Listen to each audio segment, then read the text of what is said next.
자, 우리 오늘 하나님 말씀 우리 두 군데에서 찾아보겠습니다. 마태복음 17장 1절에서부터 5절까지 하고 그 다음에 뒤에 베드로후서 1장 16절에서부터 21절까지 말씀 우리 찾아서 같이 읽겠습니다. 자, 다 찾으셨으면 여기 있죠? 우리 같이 읽읍시다. 시작. 엿새 후에 예수께서 베드로와 야고보와 그 형제 요한을 데리고 따로 높은 산에 올라가셨더니 저희 앞에서 변형되사 그 얼굴이 해같이 빛나며 옷이 빛과 같이 휘어졌더라.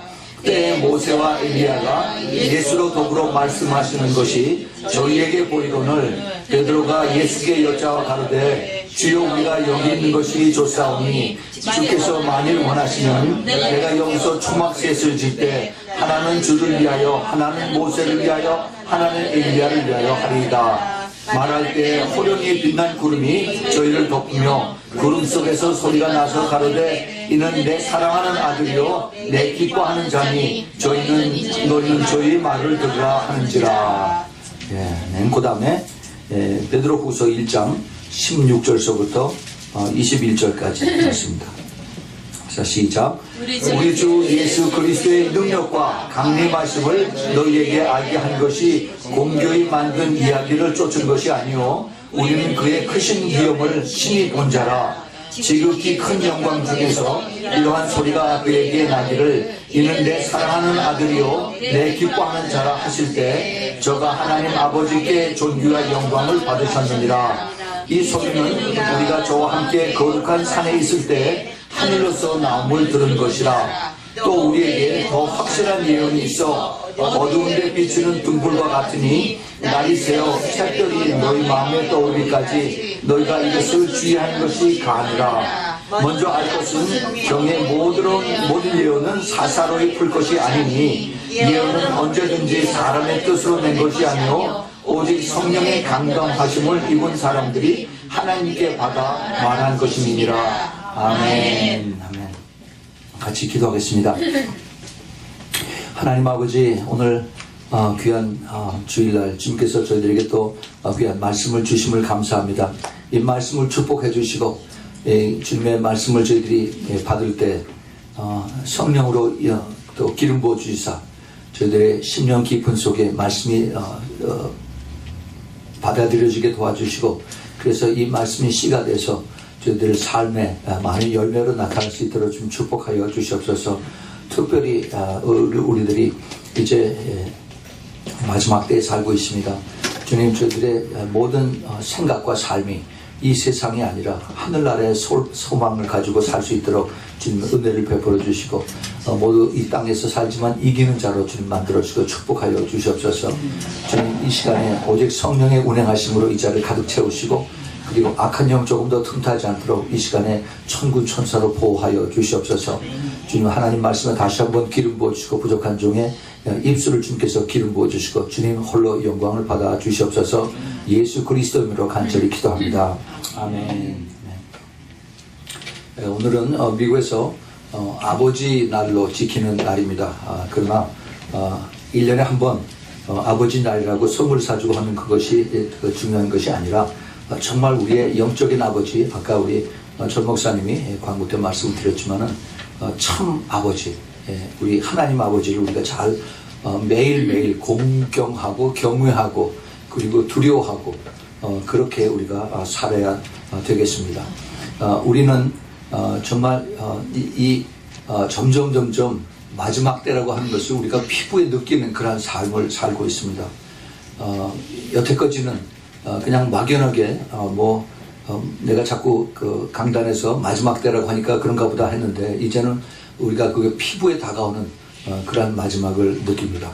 오늘 이 말씀을 통해서 여러분들이 정말 그것을 다시 한번 깨닫고 그리고 그러한 소망 가운데 살기를 축복을 드립니다.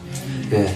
오늘 우리가 읽었던 그 두 가지의 그 마태복음 17장과 그 다음에 베드로후서 1장에 있는 말씀은 우리가 잘 아는 변화산상의 예수님께서 그 영광체로 변화되는 그 모습을 베드로가 또 그다음에 야고보가 요한이 보고 이것을 자기네들도 너무 좋아서 여기가 좋사오니 우리가 여기서 집을 지어서 그래서 하나는 예수님, 하나는 모세, 하나는 엘리야를 위해서 짓겠습니다라고 하는 그러한 감격적인 얘기를 자기네들이 했습니다.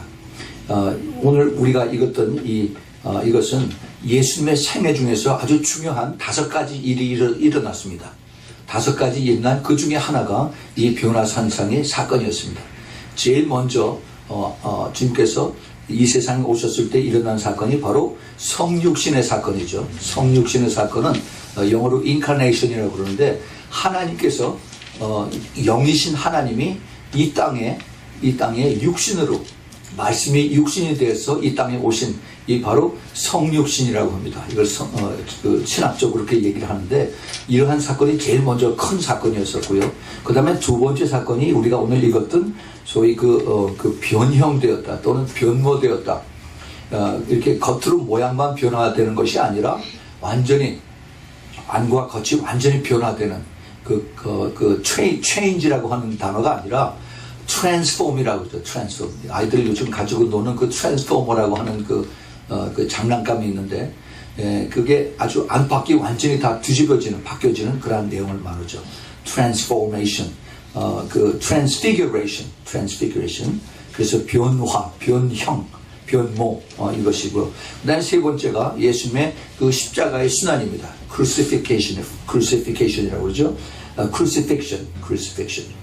십자가에서 주님께서 하나님이 모든 인간의 세상 죄를 다 짊어지고 가는 어린 양으로서 십자가에서 이제 죽으시는 이러한 인간들은 그걸 알지 못하는데 하나님께서는 이것을 위해서 하나님의 친아들을 이 땅에 보내셔서 죽이신 그러한 사건이 바로 십자가의 그 순환의 사건이었습니다.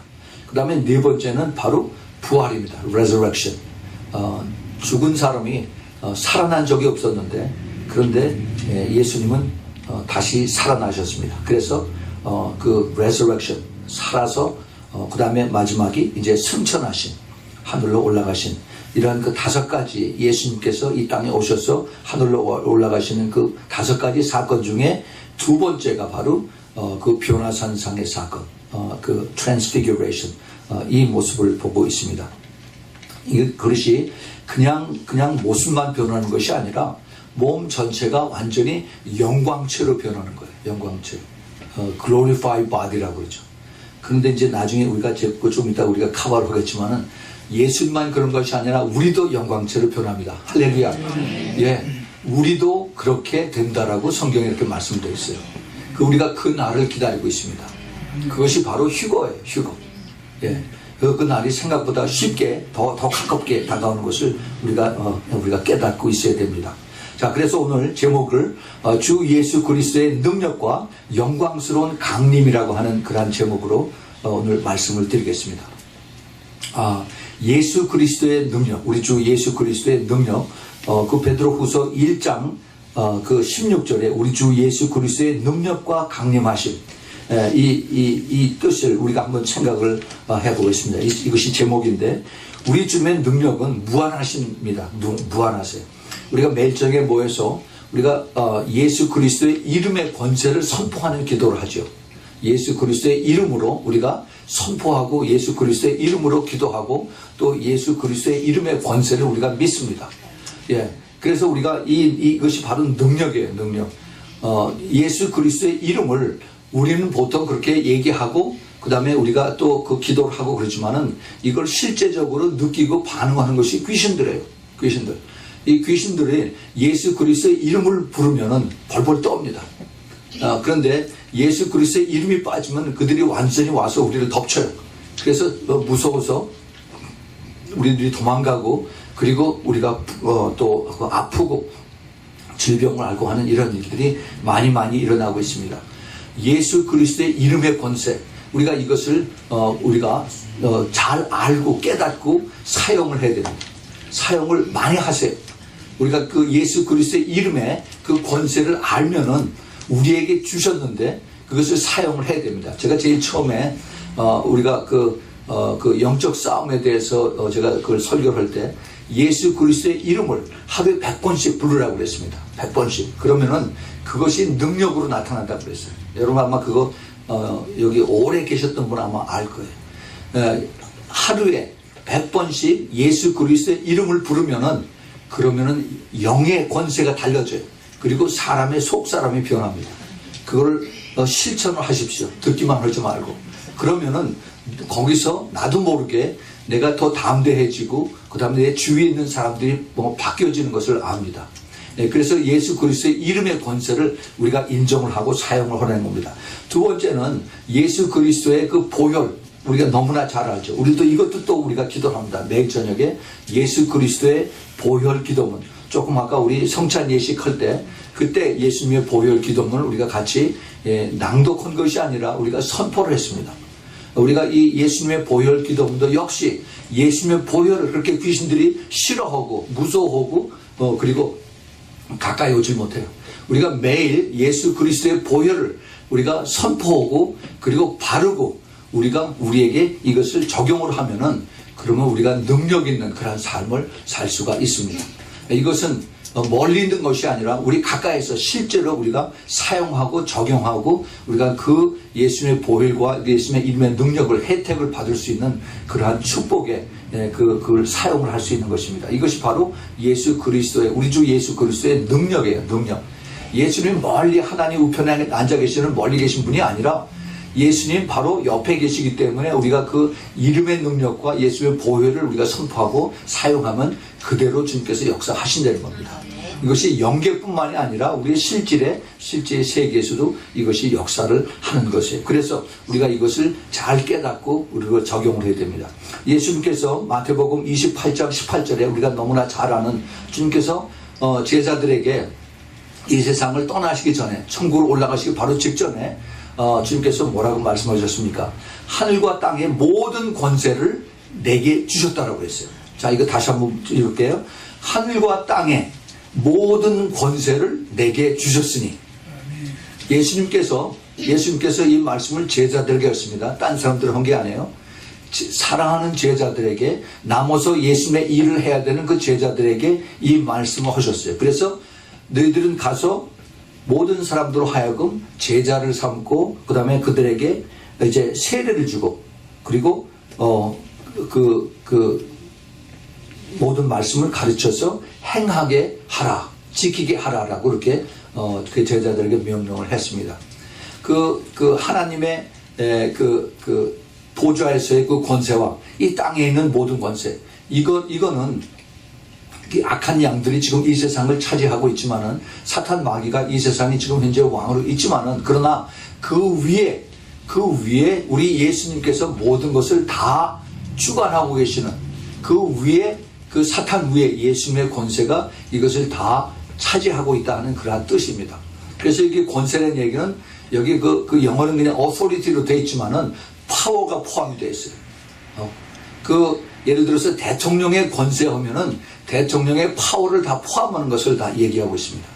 그래서 우리 예수님이 하늘과 땅의 모든 능력과 그 파워와 권세를 다 가지고 있고 그리고 이것을 우리에게 함께 한다고. 예수님께서 그 제자들에게 내가 세상 끝날까지 너희와 함께 한다라고 그랬어요. 함께. 그래서 우리가 예수 그리스도의 이름으로 기도할 때 주님께서 우리 성령님을 통해서 이것을 역사하게 하시고 응답하게 하시고 그리고 이것을 통해서 하나님의 그 나라가 이루어지는 그런 뜻으로 주님께서 사용하신다는 겁니다.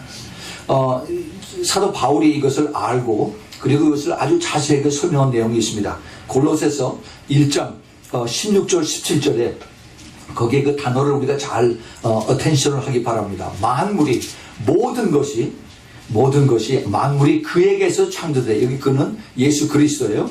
예수 그리스도에게 창조되되 하늘과 땅에서 보이는 것들과 보이지 않는 것들과 혹은 보좌들이나 주관자들이나 정사자들이나 권세자들이나 만물이 여기 지금 영의 세계 악한 영과 모든 것입니다.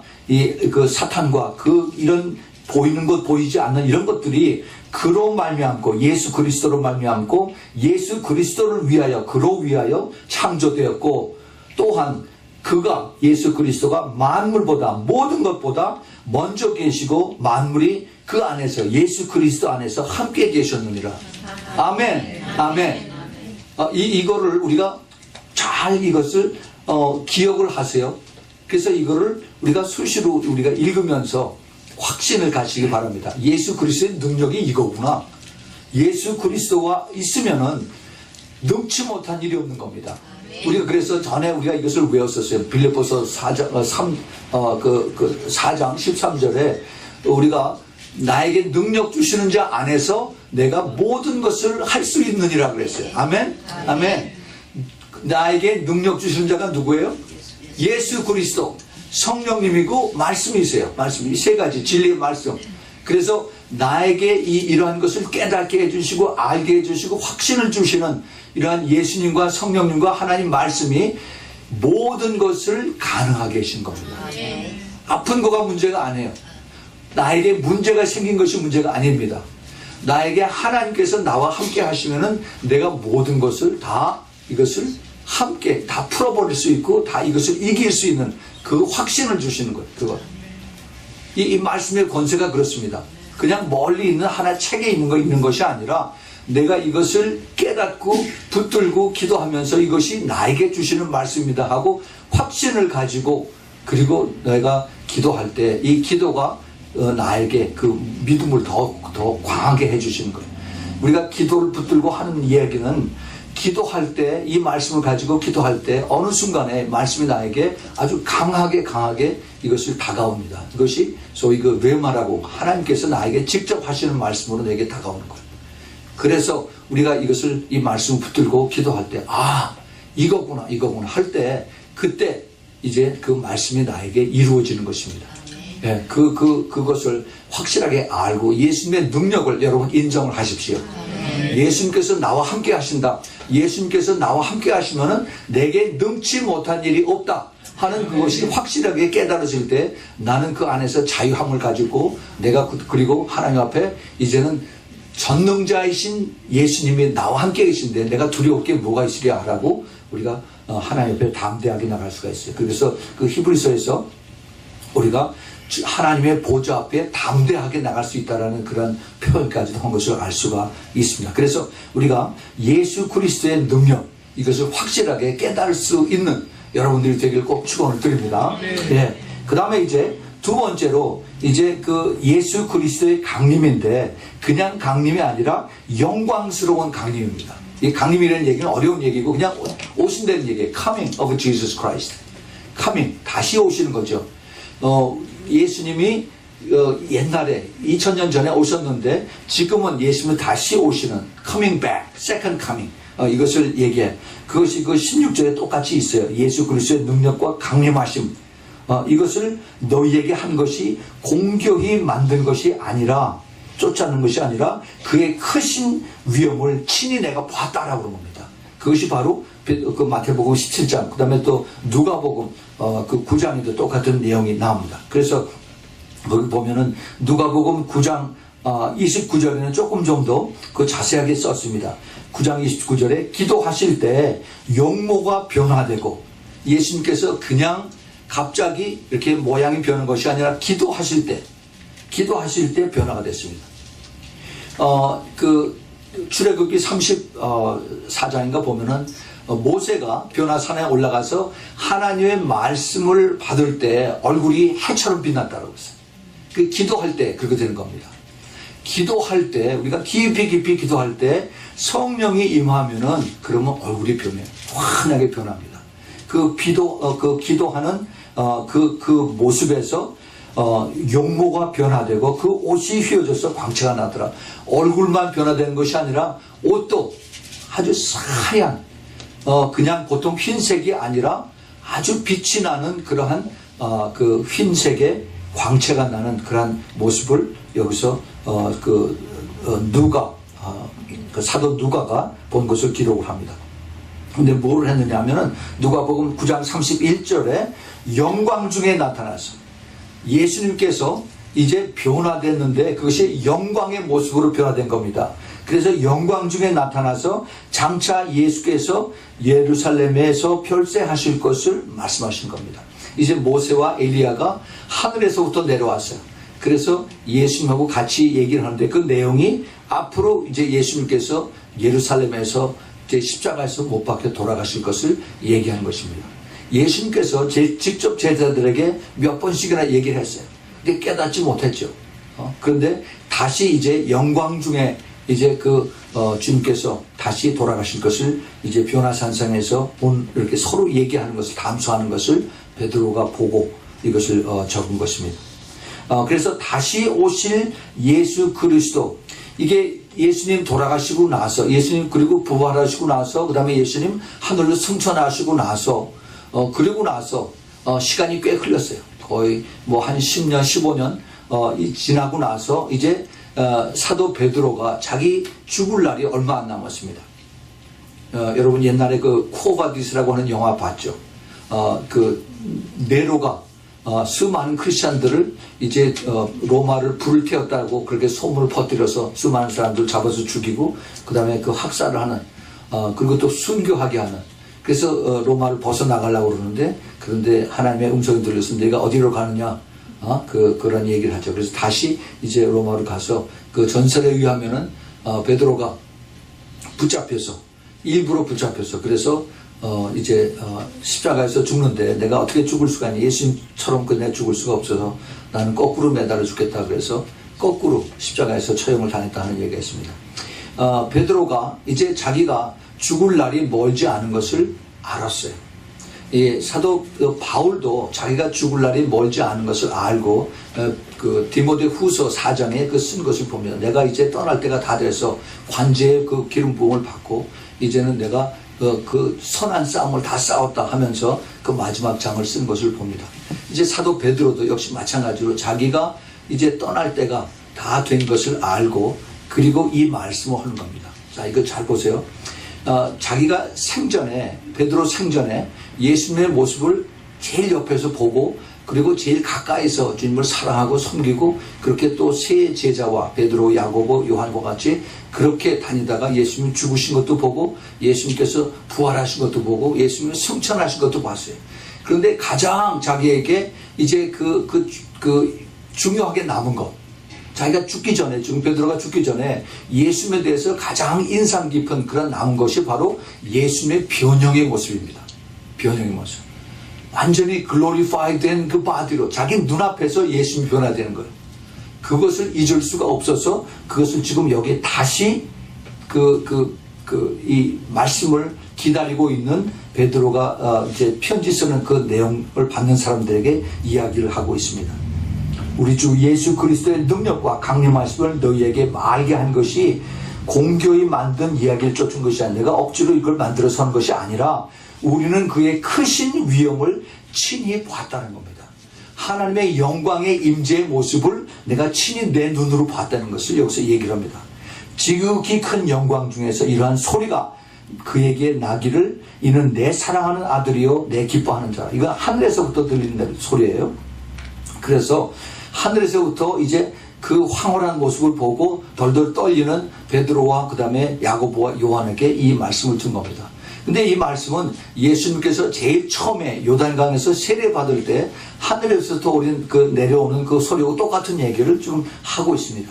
이는 내 사랑하는 아들이요 기뻐하는 자라 하는 이 말씀을 이제 다시 기억을 하고 마지막에 이것을 씁니다.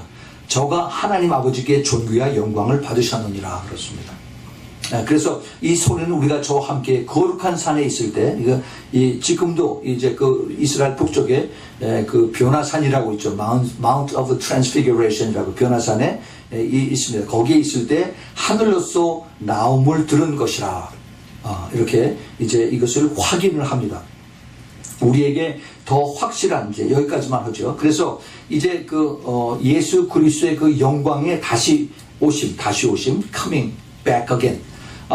우리가 이제 다시 오실 예수님을 우리가 기다리고 있는데 우리가 여기서 확실하게 이것을 깨닫고 넘어가야 됩니다. 다시 오신다는 것이 예수님께서 오시는 이 모습인데 두 번을 오세요. 두 번.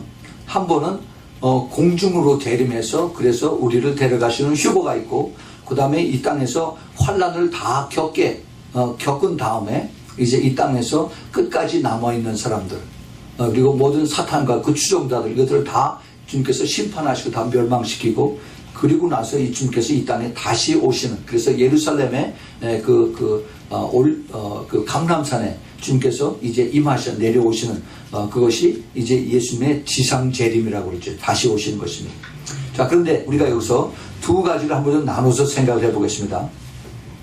예수님의 영광의 휴거, 영광스러운 그 휴거, 우리가 지금 그것을 기다리고 있는데 성경에 두 곳에, 우리가 너무나 잘 아는 두 곳에 나와 있습니다.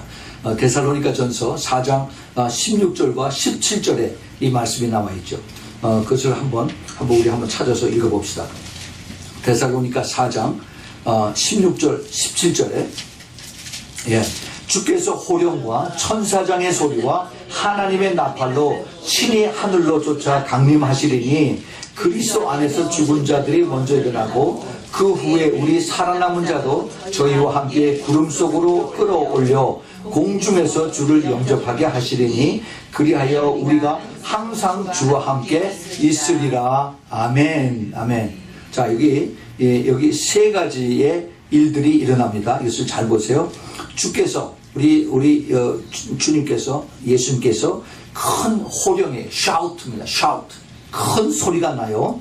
그 다음에 천사장의 소리가 납니다. 그 다음에 하나님의 나팔 소리가 납니다. 이것이 하늘로부터 내려옵니다. 요즘 자꾸 기도하는 사람들 중에서 큰 소리가 들린다고 하는 그런 분이 있어요. 나팔 소리가 들린다고 하는 분도 있습니다. 그런 소리가 한참 동안 이 인터넷에 다녔어요. 그런데 이것이 내가 귀가 잘못돼서 그래서 영양실조가 돼서 귀에서 울리는 소리인가? 그게 아니라 지금 어떤 영적인 그런 움직임의 소리를 듣고 있다라고 이렇게 많이 생각들을 하고 있습니다. 그 소리가 하늘에서부터 내려오는 거예요. 하나님의 주님의 큰 호령과 큰 샤우트 소령과 그 다음에 천사장의 소리, 천사장의 소리, 아마 미가엘 천사를 얘기하는 거겠죠. 천사의 소리 아니면 가브리엘 천사의 소리. 그 다음에 하나님의 나팔, the trump of God. 이 세 가지가 한때 같이 울려서 우렁차게 하늘로부터 소리가 날 때, 그때 하늘로서부터 예수님께서 내려오십니다. 그러면은 그리스도 안에서 죽은 자들, 그동안에 수많은 많은 사람들이 그리스도 안에서 죽었어요. 죽은 사람들이 땅에 묻혔습니다. 또는 화장을 했어요. 그런데 그 사람들이 다시 이제 뼈가 맞춰지고 살이 붙어서 그래서 무덤을 뚫고 그러고 올라가는 겁니다. 여러분 생각을 해보세요. 이거는 기적 중의 기적입니다. 그런데 우리 하나님은 뭐예요? 능치 못한 일이 없으시나 우리 하나님이세요. 그걸 이 세상은 이해를 못합니다. 이해를 할 수가 없어요. 그러고 나서 그 다음에 이제 그리스도 안에서 죽은 자들이 먼저 일어나고 그 후에 우리 살아남은 자도 저희와 함께 구름 속으로 끌어올린다는 얘기가 바로 이게 휴거입니다. 이게 끌어올린다는 거는 이게 rapture라고 하는데 원래는 헬라 말로 이걸 하파르소라고 해서 하파르소. 근데 이게 그 뜻이 독수리가 모기를 향해서 확 내려서 콱 채워가지고서 올라가는 바로 이것을 하파스라고 하는 뜻이었습니다. 그런데 이게 이제 로마의 라틴어로 이게 와서 이 라틴어로 이것을 랍투스라고 해요. 랍투스. 그 랍투스가 영어로 돼서 랍처라고 하는 그런 단어가 된 겁니다. 그래서 이 휴거라는 단어가 성경에 없는데 무슨 소리냐라고 하는데 오리진이 그렇게 됐다는 겁니다. 그 뜻이 이런 거예요. 그래서 우리 살아남은 자들도 이제 저희들과 함께 구름 속으로 끌어올려서 공중에서 공중이 어디에? 구름 위에서 우리가 예수님을 만나는 것입니다. 할렐루야. 할렐루야. 이 날이 점점 다가온다는 거예요. 근데요, 하나님께서 이것을 우리에게 미리 예고편으로 보여주셨어요. 그것이 뭐냐? 바로 예수님께서 부활하시고 난 다음에 예루살렘에서 죽은 자들이 무덤 속에서 벌떡 일어나가지고 예루살렘에 걸어다닌 겁니다. 부활한 사람들, 죽은 사람들이 부활해서 막 돌아다녀요. 근데 그 사람들이 나중에 다시 죽었겠죠. 성경에 자세하게 그 이후에 대해서 얘기를 안 하니까 모르는데 그 예수님의 부활의 파워가 그만큼 강력하다는 겁니다. 예수님의 그 능력이. 그런데 이제 예수님께서 다시 오실 때는 이제 엄청난 그러한 파워를 가지고 오셔서 그래서 이 죽은 사람들을 다 살리시고 그 다음에 우리 살아남은 자들을 우리를 데리고 끌고 올라가는 거예요. 그걸 누가 하시느냐? 성령께서 하세요. 성령께서. 자석 있죠, 자석. 매그넷. 자석이 이렇게 쫙 하면은 쇠붙이가 다 붙어서 올라가죠. 똑같아요. 성령께서 우리를 다 끌어올리는데 누구를 끌어올리냐 하면은 우리 안에 성령이 항상 있는 자. 성령이 충만한 자. 내가 옛날에 성령 가지고 있은 거 소용이 없어요. 지난주 수요일날 우리 전 목사님이 그 히브리서 6장에서 아주 중요한 걸 우리가 가르쳤습니다. 성령이 항상 있는 게 아닙니다. 항상 있으면 좋죠. 그런데 once saved, always saved, OSAS라고 합니다. 이것을 우리가 내가 항상 누가 그랬더라? 아주 유명한 신학자가 성령은 자꾸 드레인 된다고 했어요. 드레인, 빠져나간다고 그랬어요. 우리가 계속 자꾸 성령의 충만함을 받아야 돼요. 그렇다고 해서 성령이 아주 가는 건 아니에요. 그런데 내가 의도적으로 이제 내가 예수 안 믿어.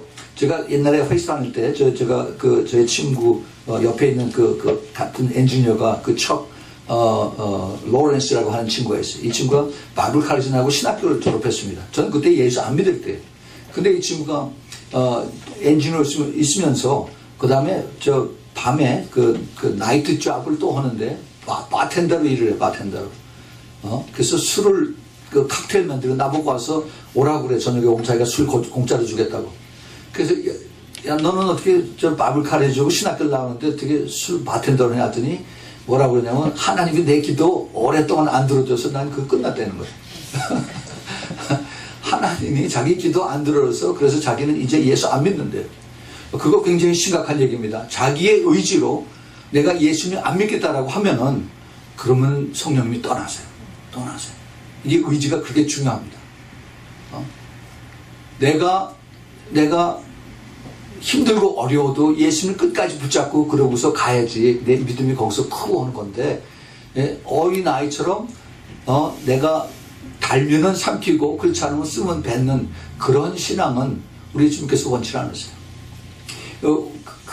정말 성령께서 우리 안에 매일매일 우리가 기도했죠. 그래서 사도 바울이 성령 충만을 받으라고 그랬어요. 충만. 그렇지 않으면 사탄이 와서 계속 우리를 drain out 되게 다 빠져나가게끔 옆에서 우리를 자꾸 힘들게 만들고 어렵게 만들고 그리고 우리를 더 미혹하는 것입니다. 미혹이라는 게 우리를 자꾸 속여서 그래서 우리를 더 끌고 자꾸 세상으로 나가는 겁니다. 유혹하는 것. 우리가 이런 것을 알기 때문에 정말 끝까지 우리가 더 성령 안에서 또 성령과 함께 충만을 받고 있어야 돼요. 성령이 두 가지 성령이 있습니다.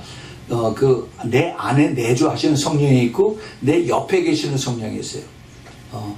엔프누마가 있고 에피프누마가 있습니다. 내 옆에서 역사하시는 외부에서 역사하시는 성령님이 기적을 나타내는 거예요. 치유도 하시고 능력도 나타내시고 그래요. 이 성령의 역사입니다. 그리고 내 안에 계신 성령님은 나로 하여금 다 예수님의 성품을 조금씩 닮아가게 하시는 거예요. 내가 전에는 화를 막 내고 그랬는데 지금은 오래 참을 수 있도록 주님께서 나를 바꿔주신 것입니다. 이게 성령께서 하시는 거예요. 이런 그 성령의 역사를 우리가 잘 알고 깨닫고 그러고 우리가 주님의 성품을 닮아가는 우리 이 성령의 열매를 가지고 우리가 천국을 가는 것입니다. 예. 그래서 우리가 정말 예수님을 잘 깨닫고 그 다음에 예수님이 다시 오실 때 내가 성령 충만을 항상 하고 있어야겠구나 하는 그것이 깨달아져야 돼요. 근데 어떻게 성령 충만을 받습니까? 기도할 때. 물론 여러 가지 종류가 있어요. 기도할 때 이제 말고도 성령 충만에 여러 가지 받는 이런 얘기도 있지만은 제일 많이 성령의 역사하신 것이 우리가 기도할 때 성령의 충만을 받을 수가 있습니다. 그래서 여러분들이 매일 저녁에 나와서 기도하라 하는 이유가 이것이 교회를 위해서 하는 것이 아니라 여러분 자신이 살기 위해서 기도하려는 것입니다. 예, 이거는 꼭 너무너무 이 마지막 때 필요한 것입니다. 자, 또 하나 휴거의 구절이 있죠. 그것이 고린도전서 15장 51절 52절의 말씀입니다. 그때 또 한번 보죠. 아주 중요합니다. 51절 52절에 보라 내가 너희에게 비밀을 말하노니 우리가 다 잘 것이 아니요 마지막 나팔에 순식간에 호련히 다 변화하리니 나팔 소리가 나매 죽은 자들이 썩지 아니할 것으로 다시 살고 우리도 변화하리라 그랬습니다. 자, 다시 읽을게. 다 잘 들어보세요. 보라 내가 너희에게 비밀을 말하노니 우리가 다 잠잘 것이 아니요 마지막 나팔에 순식간에 호련히 다 변화하리니 나팔 소리가 나매 죽은 자들이 썩지 아니할 것으로 다시 살고 우리도 변화하리라고 했어요. 여기 변화 그 단어가 나옵니다. 이 변화는 transfigure 한다는 얘기예요. 그 transfigure는 예수님이 변화한 것처럼 우리도 똑같이 변화한다는 얘기예요. 그 말씀을 빌립보서 3장 20절 21절에 사도 바울이 하고 있습니다. 빌립보서 3장 20절 21절에 오직 우리의 시민권은 하늘에 있는지라 거기로서 구원하는 자 곧 주 예수 그리스도를 기다리노니 21절 그가 만물을 자기에게 복종케 하실 수 있는 자의 역사로서 우리의 낮은 몸을 자기 영광의 몸의 형체와 같이 변케 하시리라. 아멘 할렐루야. 예. 우리의 낮은 몸을 자기 영광의 몸의 형체와 같이 예수님의 glorified body와 마찬가지로 우리도 변하게 glorified body로 transform 하겠다는 겁니다. 예. 그래서 이것이 바로 고린도전서 그 15장에 내가 너희에게 그 비밀을 말하는데 그 비밀이 마지막 나팔의 순식간에 호련히 다 변화되고 우리도 변화되리라는 얘기를 하는 것입니다. 자, 그런데 여기 지금 컨퓨전이 있어요. 컨퓨전, 혼란이 있습니다. 이거를 우리가 확실하게 알아야 됩니다. 제가 지난번에 이제 선교를 쭉 다녀서 그래서 한국에서 마지막 이제 집회를 할 때 그 광주 본교에서 말씀을 전하고 이제 다 나와서 외부에서 온 그 많은 성도님들이 있었어요. 그분들 다들 이제 인사를 하고 악수를 하고 그러는데 한 사람이 나와서 한 자매가 나와서 나한테 성경을 가져와서 물어보겠다는 겁니다. 그래서 뭘 물어보냐 했더니 휴거가 언제 일어나느냐 그리고 이것이 그 성경적인 그 근거를 자기가 알면서 이것을 대답을 해주는데 계시록 10장 7절의 말씀을 가지고 왔어요. 그래서 성경 펴보면서 이것을 얘기를 합니다. 계시록 10장 7절에 일곱째 천사가 소리나는 날 그 나팔을 불게 될 때 하나님의 비밀이 그 종 선지자들에게 전하신 복음과 같이 이루리라. 이 말씀을 나에게 보여주면서 자 이거 보세요. 여기 지금 일곱째 천사가 소리 나는 날 그 나팔을 불게 될 때 하나님의 비밀 여기 아까 우리가 읽었던 고린도전서 15장 51절에 너희에게 비밀을 말하노니 우리가 잠잘 것이 아니요 마지막 나팔에 순식간에 호련히 변하라. 이게 휴거가 지금 일곱째 천사가 나팔 불 때 그때 일어난다는 겁니다. 그러면서 여기 지금 말씀이 이게 다 연결이 다 되지 않습니까? 라고 나한테 성경을 대고서 박 목사님이 이제 그 환란 전에 휴거가 된다는 얘기는 틀렸다라고 해서 나한테 얘기를 한 거예요. 그래서 자매님 지금 내가 이것을 다 설명을 해줄 수가 없습니다. 궁금하면은 그 웹사이트에 들어가서 우리 교회 웹사이트에 들어서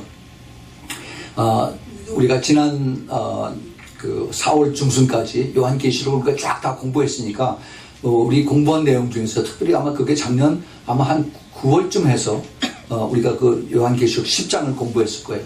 그래서 이것을 한번 찾아서 들어보십시오. 그러면은 왜 이것이 그거하고 연결이 안 되는가 한 것을 제가 설명을 했습니다. 근데 자꾸 이걸 가지고서 이게 맞대는 거예요. 이것을 설명을 내가 안 하니까 점점 더 의심을 해서 그런 건지 이걸 맞다라고 얘기를 합니다. 자, 그래서 오늘 제가 이것을 더 확실하게 여러분들의 이것을 말씀을 드리겠습니다. 왜 이것이 그 계시록 10장 7절에 있는 말씀이 고린도전서 15장 51절에 있는 말씀과 다르다는 것을 제가 말씀드려요.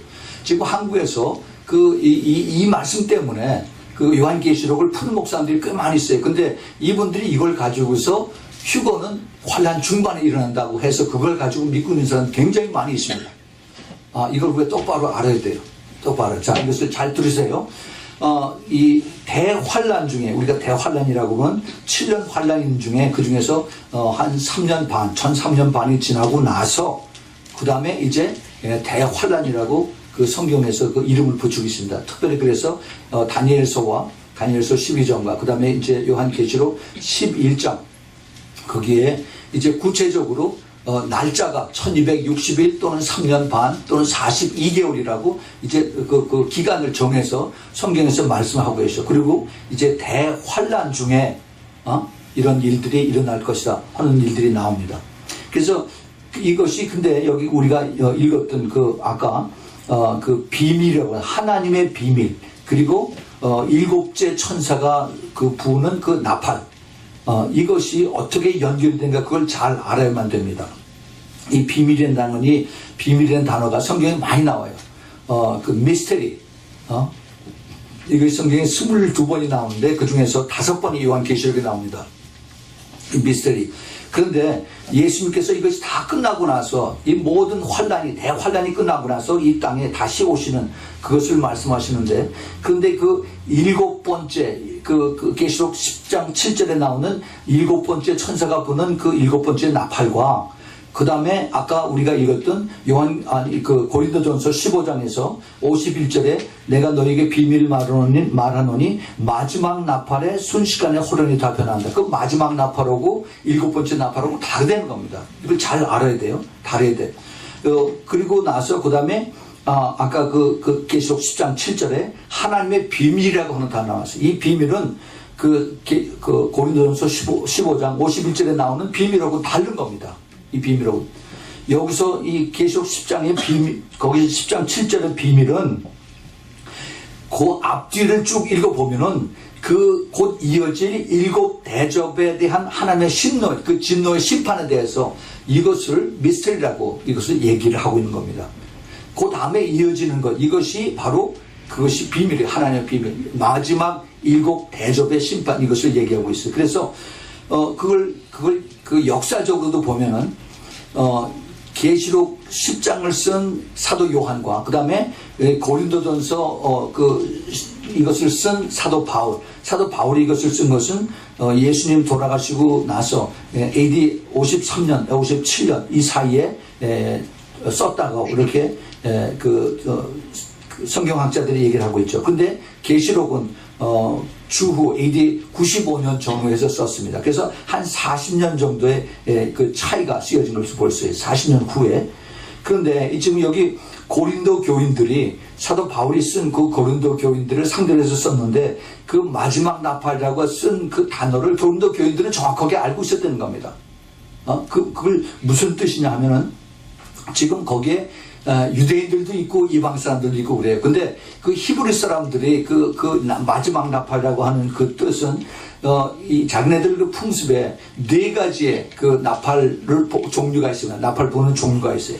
그 히브리 말로 나팔 4가지의 종류를 테키아라고 하고 그 다음에 쉐바림이라고 하고 그 다음에 테루아라고 얘기를 하고 그 다음에 테키아 하게돌라라고 하는 4가지의 그 나팔 부름이 있습니다. 이것은 이제 이제 그 나팔절에 이제 9월 초번 절이 초번 유대인 그 절기가 나팔절이죠. 그때 이제 사람들이 나팔을 계속 불기 시작하는데 근데 그 전에 이제 출애굽기 19장에 보면은 19절 20절에 나팔 소리가 점점 커진다는 것을 보면서 나팔이 여러 번 부는 것을 알 수가 있어요. 근데 거기 보면은 출애굽기 19장 19절 20절에 나팔 소리가 점점 커질 때 모세가 말한 즉 하나님이 음성으로 대답하시더라. 여호와께서 시내산 곧 그 산 꼭대기에 강림하시고 그리로 모세를 부르시니 모세가 올라갔다라고 합니다. 이거 내용을 잘 보세요. 이것이 바로 휴거의 모형입니다. 휴거의 모형이에요. 나팔 소리가 계속해서 연속해서 또또또또또 거기서 계속 부르는데 점점 커지는 거예요. 마지막 때. 이게 커질 때 하나님의 음성으로 얘기하면서 모세야 올라와라 하니까 모세가 그 말씀 하나님의 음성에 대답을 해서 그래서 이제 모세가 하늘로 산 꼭대기로 시내산 꼭대기로 올라갑니다. 예. 근데 거기 보면은 여호와께서 시내산 곧 그 산 꼭대기에 강림하셨다라고 그랬어요. 예. 그래서 이 휴거 때 예수님께서 먼저 이 구름 위에 강림하시고 구름 위에 내려오시고 그 다음에 우리를 그 다음에 천사장의 나팔 소리와 하나님의 호령과 그 다음에 그 하나님의 호령 주님의 호령과 천사장의 소리와 그 다음에 하나님의 그 나팔 소리에 우리가 들려올라서 그래서 구름 위에서 예수님을 만나는 거예요. 이게 똑같은 모형을 이제 출애굽기 19장에서 모세 그 시내산에서 하나님을 만나는 그것을 보여주고 있습니다. 마지막 나팔은 유대인 절기 그 나팔절 용키포르라고 그러죠. 여기에 이 사람들이 통상적으로 100번을 양각을 부릅니다. 양의 그 뿌리다 된 그 나팔이 있죠. 짧은 것도 있고 긴 것도 있고 그런데 이것을 100번을 불어요. 그런데 이게 뚜뚜뚜뚜 하고 짧게도 불었다가 길게도 불었다 하면서 마지막에 쭉 길어질수록 점점 소리가 더 커집니다. 그래서 제일 마지막 부는 이것이 가장 크고 가장 긴 나팔 소리 이거예요. 이 뜻은 더 이상 이제 기다리지 않는다 하는 뜻입니다. 굉장히 뜻이 깊어요. 이것을 통해서 이제 우리가 마지막 때 하나님 앞에 호련히 변화된 것입니다. 그런데 거기에 비해서 아까 우리가 그 계시록 10장 7절에 있는 말씀은 앞으로 더 큰 하나님의 진노의 대심판의 예고를 경고하시는 그 7 대접의 심판을 가르쳐 주시면서 그 다음에 계시록 10장 7절 마지막 부분에 뭐라고 했냐면은 하나님의 비밀이 그 종 선지자들에게 전하신 복음과 같이 이루리라. 이것을 뜻을 앞뒤를 잘 맞춰서 봐야 됩니다. 하나님의 비밀이 즉 그 앞으로 닥칠 그 마지막 하나님의 진노의 7 대접의 심판 이것이 그 종 선지자들에게 이미 오래전에 하나님께서 이사야와 그 다음에 에레미야와 그 다음에 에스겔과 그 다음에 다니엘과 그 다음에 나머지 소선지자들에게 많이 말씀하셨어요. 야곱의 환난 또 그 다음에 하나님의 진노의 환난 여러 가지를 이미 다 예언 속에서 선지자들에게 그것을 말씀하셨습니다. 그래서 이들에게 전하신 복음과 같이 이루리라고 했어요. 그것이 마지막 때 환난 속에서 믿음을 가지고 끝까지 가는 자들이 있습니다. 짐승의 표 받지 않고 마이크로칩 받지 않고 그리고 끝까지 살아남아서 순교당하는 사람들도 있어요. 그래서 이제 그들이 환난 기간 동안에 사탄과 그 추종자들 불신자들에게 부어지는 하나님의 심판과 그 다음에 남아있는 성도들이 핍박 중에서 구원을 받게 하는 이것이 동시에 같이 이루어진다는 겁니다. 이걸 잘 알아야 돼요. 그래서 교한계시록 10장 7절에 있는 말씀과 고린도전서 15장 51절에 있는 말씀하고는 둘이 아무 상관이 없다는 겁니다. 근데 사람들이 왜 이걸 자꾸 그러냐? 이사야서 34장 16절에 이런 말씀이 있습니다. 너희는 여호와의 책을 자세히 읽어보아라. 이것들이 하나도 빠진 것이 없고 하나도 짝이 없는 것이 없으니 이는 여호와의 입이 이를 명하셨고 그의 신이 그것들을 모으셨습니다. 그래서 이제 하나님의 말씀은 하나님의 말씀을 푼다고 해서 그래서 이것을 자꾸 짝을 맞추는 거죠. 이게 맞는 말씀이에요. 대개 이것이 어떻게 이루어지냐면은 구약에서 특별히 숨겨진 하나님의 비밀, 어린 양이 이제 죽으러 오신 이 모습을 그림자로 가르쳐 주신 이런 모세 오경이나 아니면은 또 시편 속에 또는 선지서들 속에 숨겨져 있는 하나님의 계획들, 마지막 때 이런 일들이 마지막에 이루어질 요한계시록과 다 연결이 되어 있잖아요. 특별히 에스겔서와 그 다음에 다니엘서가 요한계시록과 아주 연결이 가깝게 됩니다. 그 다음에 스가랴서도 마찬가지고. 그래서 여기서 다 짝이 맞게끔 되어 있어요. 우리가 이것을 보는 거지 여기서 우리가 아까 찾았던 것처럼 하나님의 비밀이라고 하는 그 단어하고 그 다음에 나팔 소리 이거 하나 가지고 마지막 나팔 7째 나팔을 같이 붙여서 이렇게 하면은 그러면 이게 성경이 아주 이상하게 다 풀어져요. 거기에 이걸 초점 맞추면은 그러면은 이게 환란 중간에 우리가 휴거가 되는 것보다 그렇게 아주 결론이 나버립니다. 예. 근데 그렇게 가리키면은 그러면 성경이 전부 다 이상하게 풀어져요. 근데 그걸 자꾸 고집하면 어떻게 해? 뭐 할 수 없죠. 믿음대로 되라 그래야죠. 참 답답합니다. 자, 우리 죄악 속의 인간들이 그 죄악과 형벌, 죄악이 있으면 그 형벌을 받아야 되죠. 하나님은 죄악을 같이 하실 수가 없는 분이기 때문에. 그래서 이것을 아시기 때문에 하나님께서 예수 그리스도를 이 땅에 내보내셔서, 그래서 세상 모든 죄를 다 가지고 십자가에서 가신 그 예수 그리스도의 대속의 역사가 우리에게 나타나는 것입니다. 그래서 우리들로 하여금 이제 예수 그리스도를 믿고 그리고 구원을 그걸 받게 하셨는데, 특별히 이 시대에 사는 사람들에게 하나님께서 정말 특별하신, 우리가 여태까지는 지난 2000년 동안 우리가 예수 믿고 그 다음에 우리의 수한이, 우리의 인생이 다 살면은 죽고 나서 그 다음에 영혼이 우리가 하늘나라로 올라가서 예수님 앞에 가고 또 천국에 가고 그랬는데, 그런데 이제는 우리가 사는 이 세대는 우리가 죽지 않고 살아서 예수님의 얼굴을 볼 수 있는, 살아서 천국을 갈 수 있는 그러한 시대에 살고 있다는 겁니다. 제가 전에도 설교를 해서 말씀을 드렸지만은, 예수님 살아계실 동안에 그 교회에 대해서 한 번 말씀하셨지만은 교회를 신부라고 하신 말씀이 한 번도 없었습니다. 그럼 우리가 예수님 그냥 짝사랑하고 있는 건가? 아니죠. 그 비밀에, 그것이 미스터리입니다. 사도 바울이 그걸 가르쳐 줬잖아요. 그래서 우리가 바로 이제 그 예수 그리스도의 신부가 되는 것을 예수님께서 이제 하늘나라에 올라가시고 난 다음에 사도 요한이 이제 그 반모섬에서 비전을 보고 그것을 이제 적은 것이 이제 요한계시록에 나옵니다. 그 계시록 19장 6절 7절에 내가 들으니 허다한 무리의 음성과도 같으며 또 물소리도 같고 큰 뇌성도 같아서 가로되 할렐루야 주 우리 하나님 곧 전능하신 이가 통치하시도다. 우리가 즐거워하고 크게 기뻐하며 그에게 영광을 돌리세. 어린 양의 혼인 기약이 이르렀고 아내가 예비되었으니, 그때 비로소 이제 그 어린 양과 그 다음에 이제 신부들이 혼인 잔치에 이르렀다는 것을 여기서 이제 그 환상으로 보는 것을 기록을 하고 있습니다.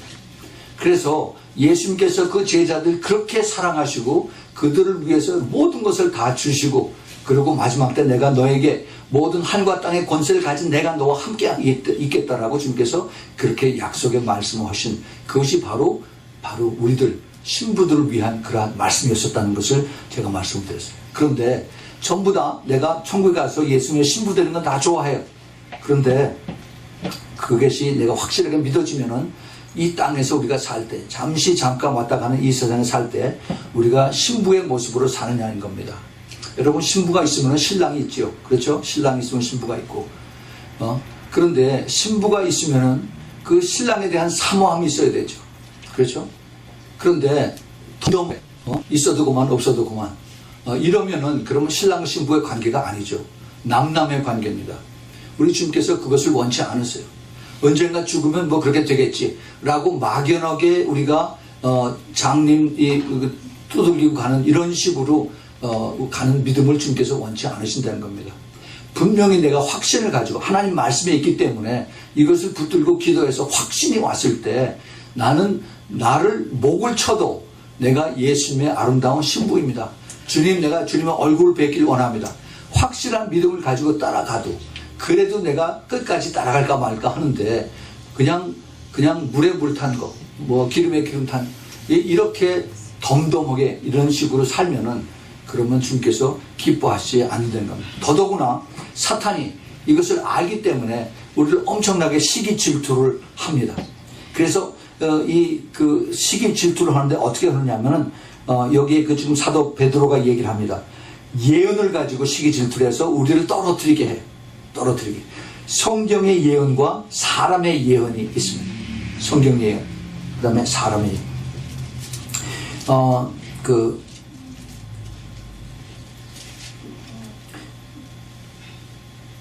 이 고린도 후서에, 베드로 후서 그 1장, 베드로 후서 1장 19절, 20절에 무리에게 더 확실한 예언이 있어 어두운 데 비추는 등불과 같으니 날이 새어 샛별이 너희 마음에 떠오르기까지 너희가 이것을 주의하는 것이 가하니라. 이거 굉장히 어려운 얘기를 썼습니다. 이걸 잘 우리가 풀어서 이것을 설명을 해드릴게요. 우리에게 더 확실한 예언이 있어서 어두운 데 비추는 등불과 같으니 날이 새어서 샛별이 너희 마음에 떠오르기까지 너희가 이것을 주의하는 것이 마땅하다는 겁니다. 이게 무슨 얘기냐?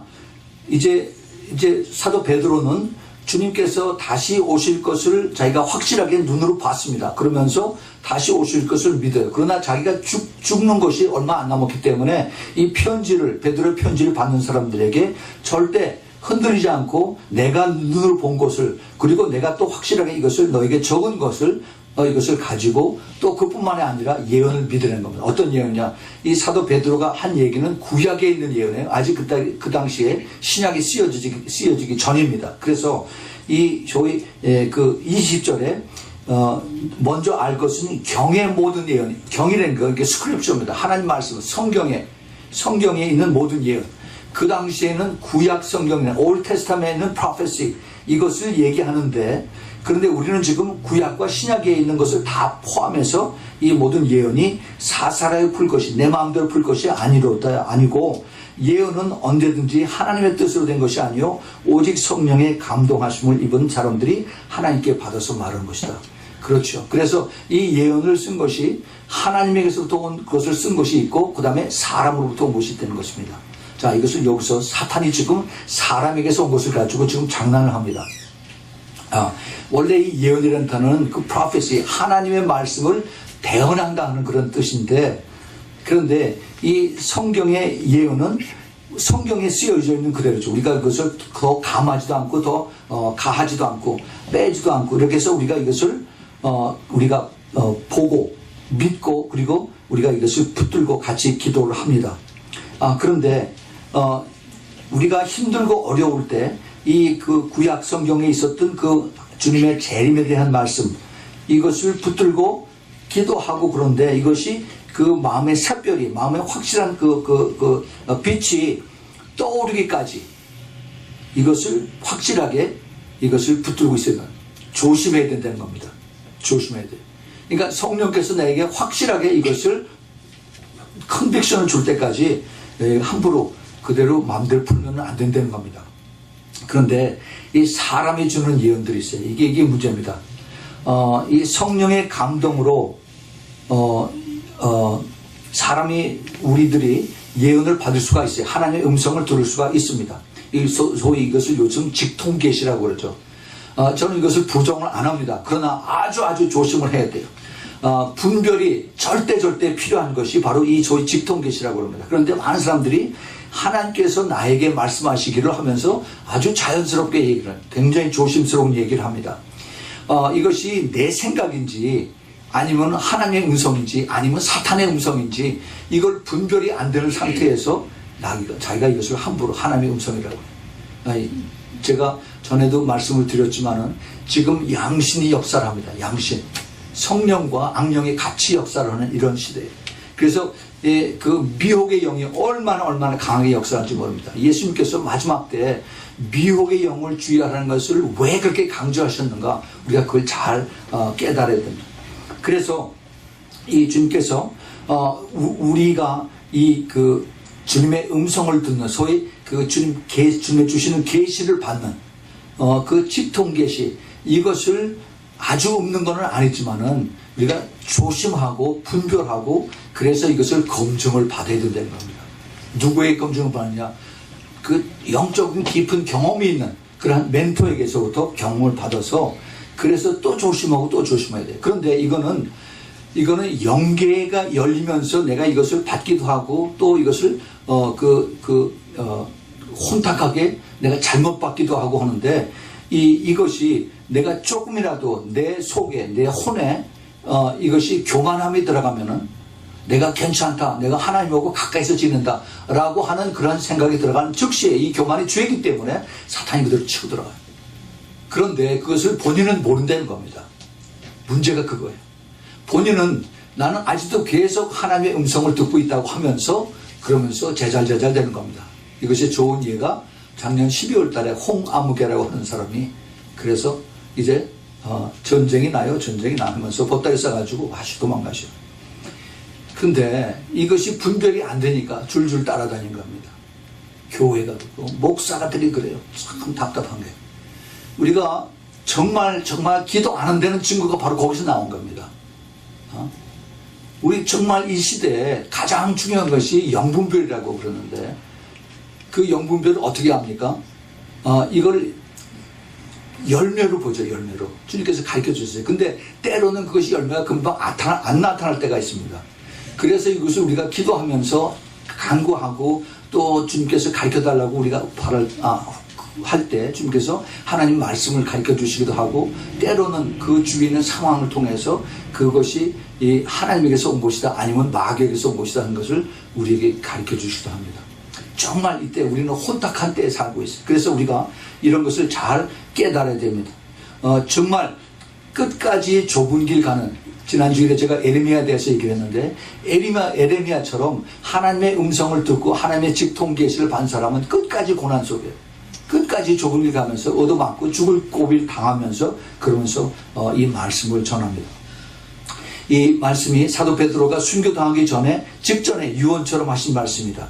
오늘 읽었던 베드로후서 1장 14절 15절에 이는 우리 주 예수 그리스도께서 내게 지시하신 것 같이 나도 이 장막을 벗어날 것이 임할 줄을 암이라. 내가 힘써 너희로 하여금 나의 떠난 후에라도 필요할 때 이것을 생각나게 하려 한다 라고 했습니다.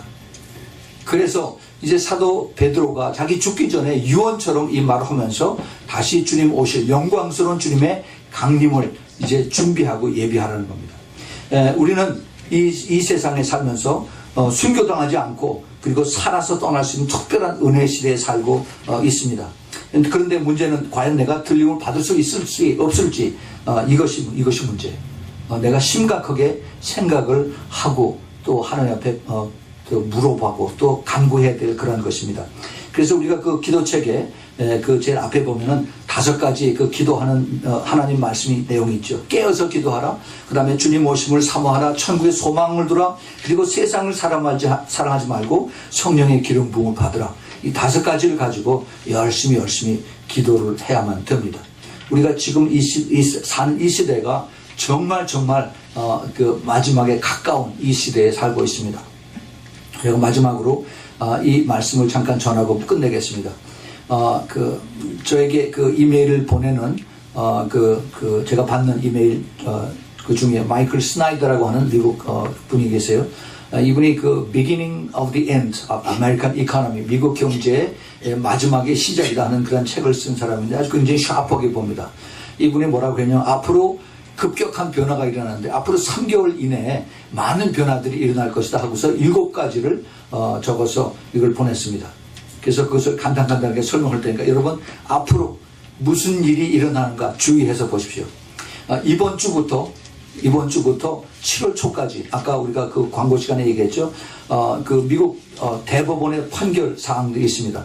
동성애 결혼이 헌법이냐 불법이냐, 이 50주 모두가 헌법상 권리가 있느냐 없느냐, 이것을 가지고 미국 건국 이래에 가장 중요한 이제 미국의 전환점이 될 그러한 이 시대에 있습니다.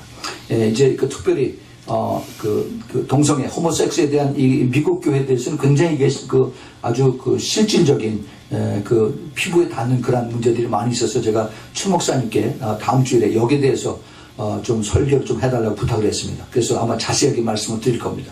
이 동성애, 이건 하나님께서 가증하게 여기시는 거예요. 가장 싫어하시고 돌로 쳐 죽이라고 한 것을 지금 이 시대에 이것을 허용을 하고 교회가 이것을 받아들이고 하나님이 사랑이라고 하는 거짓 사랑의 그 이름으로 이것을 받아들이고 있습니다. 이것이 지금 바로 아까 사탄이 말하는 미혹이라고 하는 것입니다. 이걸 우리가 잘 알고 기도를 해야만 됩니다. 열심히 이번 주일에 또 다음 주까지 기도를 하십시오. 그 다음에 두 번째는 7월 중순서부터 9월 중순까지 이제 미국 내에서 미 군인들이 이 훈련을 합니다. 그 훈련에 미 육군들이 계엄령을 준비하는 그러한 그 훈련을 합니다.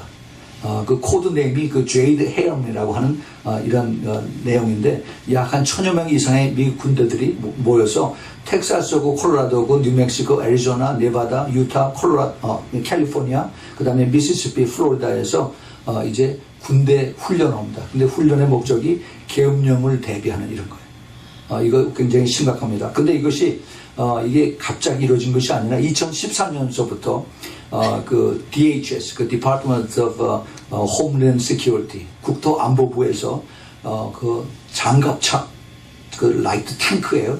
이것을 2,700대를 사들였습니다. 그리고 실탄을 약 16억 발을 사들였습니다. 굉장히 심각합니다. 조용조용히 이것을 했는데 이것이 인터넷에 퍼지기 시작을 했습니다. 이것을 이제 7월 중순부터 9월 중순 사이에 여기저기에서 지금 미 군인들이 이것을 준비하는 그 훈련을 하고 있습니다. 옛날에 우리 군대에 있던 사람들 CPX라고 그러죠. Command Post Exercise라고 지금 이런 거 비슷한 걸 하는 거예요. 그 다음에 이제 7월 말부터 9월 말까지 유럽에 있는 얘기입니다. 유럽 은행들이 베일인이라고 합니다. 베일아웃은 모든 골치 아픈 곳에서 빠져나가는 거죠. 근데 베일인이라고 하는 그런 단어를 씁니다. 이것을 강요를 하고 있어요. 이게 뭐냐면은 채권자가 파산을 막기 위해서 채무자의 손실을 부담해 주거나 아니면 추가적인 구제 금융으로 해서 채무자의 손실을 부담해 주는 것입니다. 지금 그리스가 난리가 났어요. 오늘 내일 하고 있습니다. 그래서 이 지급 불능 디폴트라고 하는 이것을 최소한으로도 막으려 보려는 그 EU의 시도입니다. 유로피안 유니언. 그런데 이것을 2개월 동안의 시한부를 주었습니다.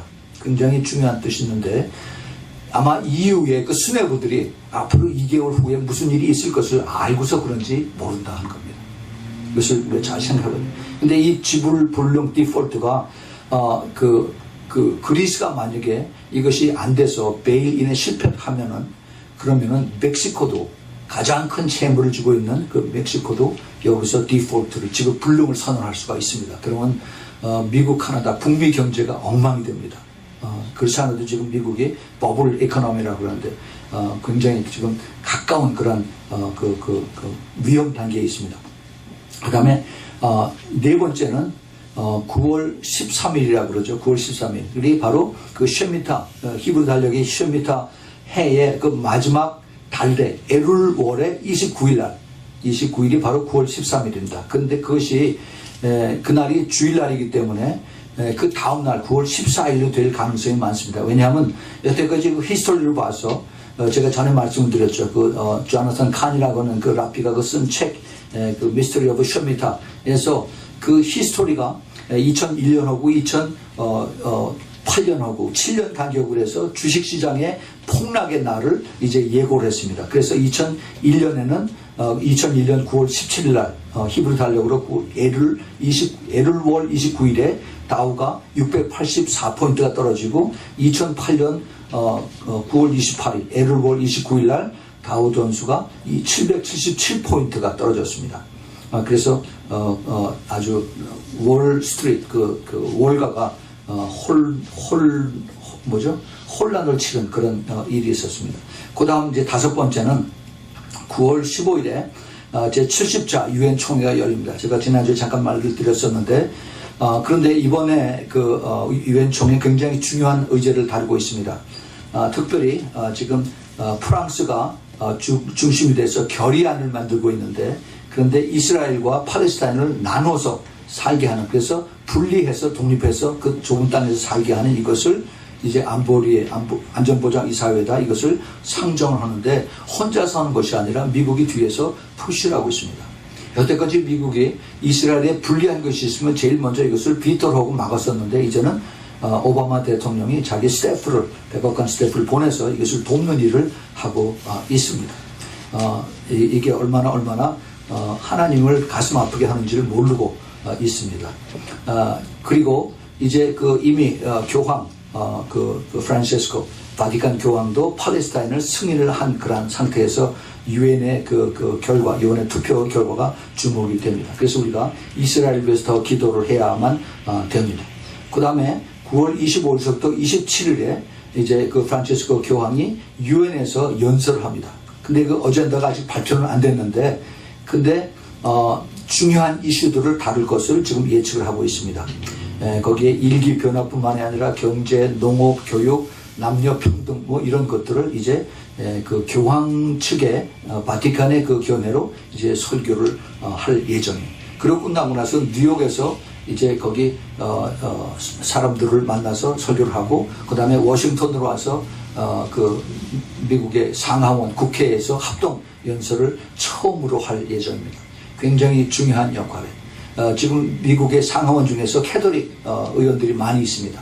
어떻게 앞으로 그 방향이 바뀔지 굉장히 귀추가 주목되는 그러한 일들이 9월 25일서부터 27일 그때 이루어집니다. 마지막으로 9월 28일 우리가 잘 아는 이제 그 장막절이 시작이 되는데 그날이 바로 그 테트라드 네 번의 그 블라드문 그 핏빛 달의 마지막 그 날짜가 그날에 겹치는 것입니다.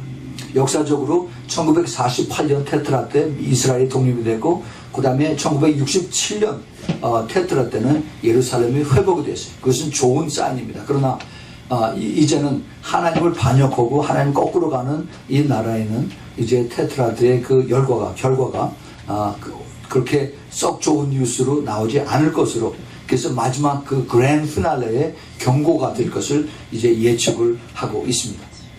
예, 그렇습니다. 그래서 우리 주님 오실 이 날이 심히 가까워 오고 있는 여러 가지 사인들을 우리가 보고 있는데, 우리는 더욱더 주님 오심을 사모하면서 천국의 소망을 두고 그리고 매일 깨어서 기도하는 그러한 신부들이, 우리 그러한 그 신부들에게는 이것이 오히려 더 두려움과 무서움과 앞으로 불안 이런 것이 아니라 더 축복의 날로 다가올 수도 있다는 것을 제가 여러분들에게 누누하게 말씀을 드렸습니다. 그렇습니다. 이것은 앞으로 이제 우리 주 예수 그리스도의 능력과 영광스러운 주님의 그 강림, 주님의 다시 오심이 이제 우리가 손꼽으면서 신부가 신랑을 기다리는 그러한 날이 오기를 우리 모두가 소망하면서 기다릴 수 있는 우리 모두가 되기를 꼭 부탁을 드립니다. 우리 같이 기도합시다. 하나님 아버지, 주님께서 저희들에게 이 마지막 때 정말 그리스도의 능력을 다시 한번 재확인하게 하시고, 그리고 주님의 그 영광스러운 강림, 또 그 휴거에 대한 것을 새롭게 또 깨닫게 해주셔서 기다리게 해주시니 감사합니다. 주님, 이 시대가 바로 그 시대와 심히 가까운 것을 저희들이 알기에 더욱 이제 저희들이 기도하는 마음으로 주님 앞에 나갑니다. 주님 도와주셔서 늘 성령으로 가득 채워주시고 기도하는 그 시간이 더 길어지게 도와주시고, 그래서 깨어서 기도하면서 더 주님과 더 친밀하게 교제하고 더 신부가 신랑을 사랑하는 그 애틋한 그런 마음이 더 깊어지게 도와주셔서, 그래서 정말 그 영광스러운 그 천국에 대한 소망과 그리고 이제 영원히 주님과 함께 하신다는 그 약속의 말씀이 우리들에게 이루어지는 그 소망을 바라보면서 우리들이 이 땅에서 정말로 이기는 자의 삶을 살 수 있도록 우리 모두 축복하여 주시옵소서. 이제는 우리 주 예수 그리스도의 놀라우신 그 영광의 은혜와 그리고 하나님 아버지의 그 말할 수 없는 그 끝없는 아가페의 그 사랑과 그리고 성령 하나님의 마지막 때 그 크신 일들, 그리고 우리 안에서 역사하시는 그런 내주의 성령, 또 그리고 우리에게 더 크게 기름 부어주시길 기뻐하시는 우리 성령 하나님의 역사, 이것을 갈구하고 소망하고 역사하시는 우리 주님의 능력이 이제 우리 아미성교교회 성도들 머리 위에 또 간절히 바라보고 원하는, 또 그리고 이것을 위해서 기도하는, 멀리서 이 말씀을 사모하고 듣는 하나님의 사랑하는 신부들의 머리 위에 그 가정 위에 지금부터 영원까지 함께 있기를 예수 그리스도 이름으로 축원하옵나이다. 아멘.